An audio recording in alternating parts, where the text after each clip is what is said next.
Olha, estudar é um direito garantido em lei a todos os brasileiros. Mas em muitas comunidades distantes do centro urbano, não há transporte e a evasão escolar ainda é maior. É esse problema que nós vamos mostrar hoje, na quinta reportagem da série com candidatos à Prefeitura de Manaus. Desta vez, quem fica de frente com a realidade é o Marcelo Ramos, do PR. A escolha do tema abordado com cada candidato e a sequência de exibição dessas reportagens foi feita através de sorteio com a presença de representantes de todas as coligações. O regulamento foi homologado junto ao TRE aqui do Amazonas. Todos os candidatos vão ter o mesmo tempo para explicar como pretendem resolver os problemas se forem eleitos. Você assiste agora a Natália Freire e o candidato Marcelo Ramos, que acompanharam o percurso de uma dona de casa e suas duas filhas no ramal Fazendinha até a escola. Em alguns trechos, andar fica até difícil por causa da lama. Apesar da comunidade ter cerca de 30 anos, o asfalto nunca chegou lá. Marcelo Ramos está de frente com a realidade.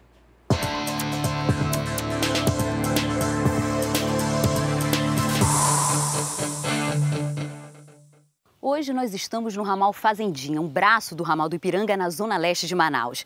Aqui comigo o candidato a prefeito pelo PR, Marcelo Ramos. O Marcelo topou o desafio de ver de perto a realidade das pessoas que vivem aqui.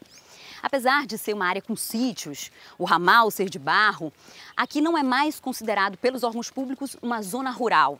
Como Manaus cresceu, essa parte toda aqui foi incorporada à cidade e é considerada agora uma zona de expansão urbana. Apesar disso, aqui não tem serviço público nenhum, não tem transporte público, não tem escola para as crianças e quem precisa estudar enfrenta uma verdadeira peregrinação. Bom, Marcelo, a gente vai andar bastante hoje, você está preparado para isso? Eu acho até que eu estou, né? As crianças que não deveriam estar submetidas a essa situação. Além disso, Natália, como eu lhe disse, por outro lado, também prejudicou os professores das escolas que eram rurais e com esse novo ordenamento urbano passaram a ser escolas urbanas e os professores perderam o adicional que ajudava um pouquinho no salário deles. Eu imagino como é difícil para os professores virem até aqui, né? Exatamente. Bom, a gente está chegando, Marcelo, vamos conhecer aqui a história da Dona Ione. A Dona Ione, ela tem 6 filhos, 3 vão para a escola agora, vamos ver se eles já estão prontos. Bom dia, Dona Ione, tudo bem? Tudo bem. Essas são as meninas. São as meninas. A filha mais velha não quis participar da reportagem, seguiu na frente. Conhecemos a Marina e a Michele, de 7 e 11 anos. A mãe, desempregada, conta que não tem como pagar um transporte particular para as pequenas. Normalmente, elas vão sozinhas para a aula. Dona Ione, eu imagino que seja muito difícil a sua vida com essas crianças estudando longe, né? O que mais preocupa a senhora? O que me preocupa é por causa do sol. Elas vão para a escola de manhã cedo, tá bom, né? Porque não tá sol. Mas na volta o sol tá muito quente. E quando chove é a lama. Feitas as devidas apresentações, pegamos a estrada. Bom, agora são 6h25. A nossa jornada está só começando. Vamos ver quanto tempo a gente leva até a escola das crianças. A pista é totalmente desnivelada. Em alguns trechos fica difícil andar todo mundo junto. Alternamos quem vai pelo pior caminho. Logo aparecem mais crianças. A rotina de Marina e Michele é a mesma de muitos pequenos. Apesar da comunidade ter cerca de 30 anos, o asfalto nunca chegou por aqui. Seu Antônio percebe a movimentação e para. Olha só o charme da Lara. Como a moto joga lama, ela vai para aula assim, preparada. Não tem outro transporte, é só a moto que tem, por enquanto. E para deixar a neném todo dia, quando isso aqui chove, fica complicado passar? Não vem não, vem de pé. Nos despedimos tentando imaginar como é a vida ali no inverno. Mais adiante encontramos este produtor rural, que nos conta a dura vida de quem tira o sustento da terra. Esse ramal no tempo do inverno é muito ruim para se andar nesse ramal. A manutenção acaba saindo caro porque dá muito problema? Dá muito problema. Todo dia quase o carro quebra. A viagem segue. Marcelo é atleta, não sente tanto o percurso. Mas eu arranjo logo um motivo para descansar. Marcelo, a gente passou aqui ao longo da estrada por vários pontos como esse aqui, né, de agricultura. O que é possível fazer para ajudar essas pessoas que produzem com tanta dificuldade? Olha lá, Natália, Manaus tem um cinturão verde, tem muita produção agrícola. Nós precisamos estimular essa produção agrícola, primeiro porque ela gera emprego e renda, e segundo porque ela coloca o alimento mais barato na mesa das pessoas. Então nós precisamos recuperar os ramais para que esses produtores tenham facilidade de escoamento da sua produção. Manaus tem 9.000 pessoas vivendo na zona rural.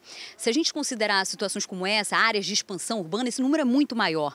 E é sempre isso, né? Ruas, vias não pavimentadas e as pessoas com muita dificuldade de se transportar e de transportar a produção rural. Você, como candidato, caso eleito, você se compromete com o asfaltamento de quantas vias e onde você vai buscar recursos? A Prefeitura não tem recursos para asfaltar todos os ramais de uma vez só.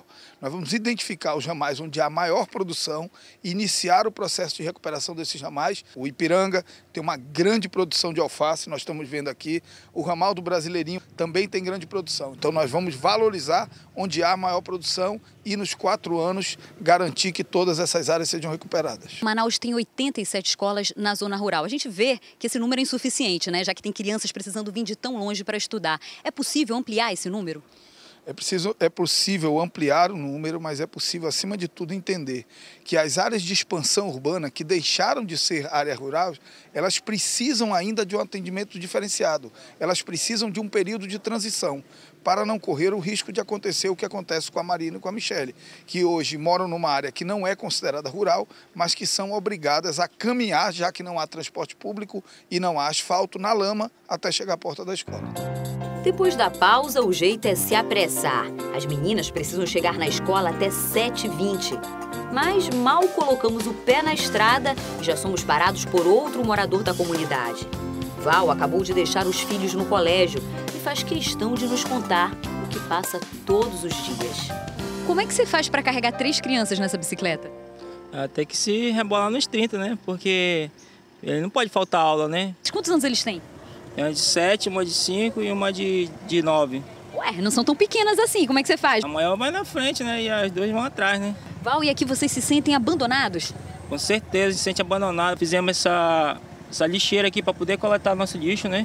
E pra gente ter uma área de lazer, mais na frente ali, ó, a gente fizemos um campo ali, ó. E às vezes quando a gente vai para algum, por exemplo, nós que vamos dia de sábado para ir para a igreja, né? Que a gente precisa de um asfalto, engraxa um sapato, alguma coisa aqui. Não tem condição de a gente tomar até banho de lama, entendeu?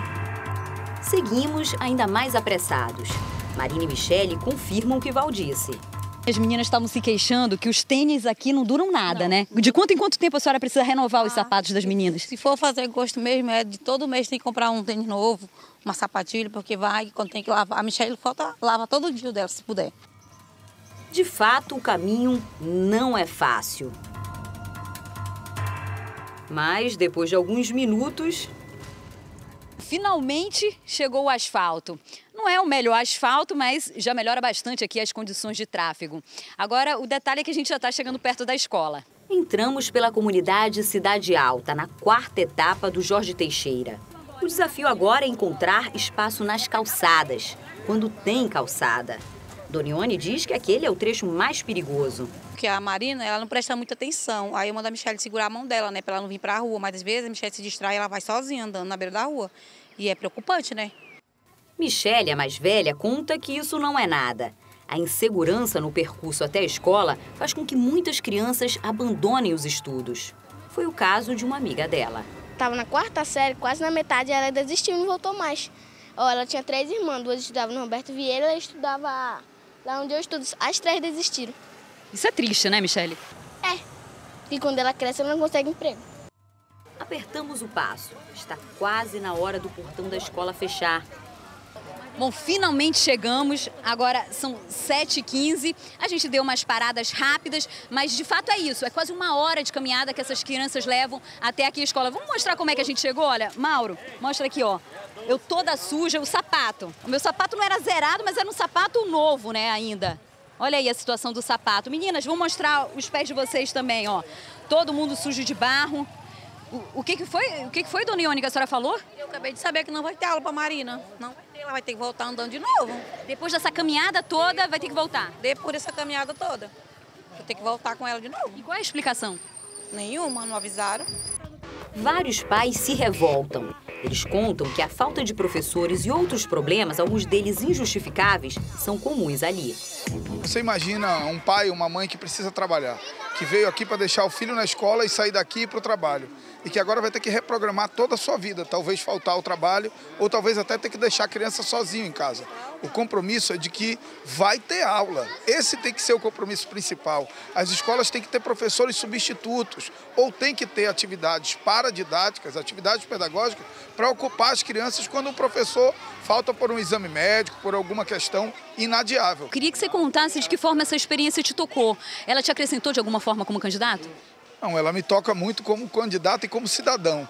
Eu costumo dizer que a política forma políticos, mas quem forma um líder é a vida. E essa experiência de vida é uma experiência que mostra a necessidade de uma liderança que reorganize a nossa cidade, que tome nas mãos as rédeas de questões tão importantes como a educação. Marina só queria ter aula. Se tivesse ido sem a mãe, não teria como voltar para casa. Provavelmente a irmã também perderia o dia na escola. Realidade dura de encarar para uma criança. Poxa, mãe, mais um dia sem aula. Por que será que ele faltou hoje, mãe? Não sei.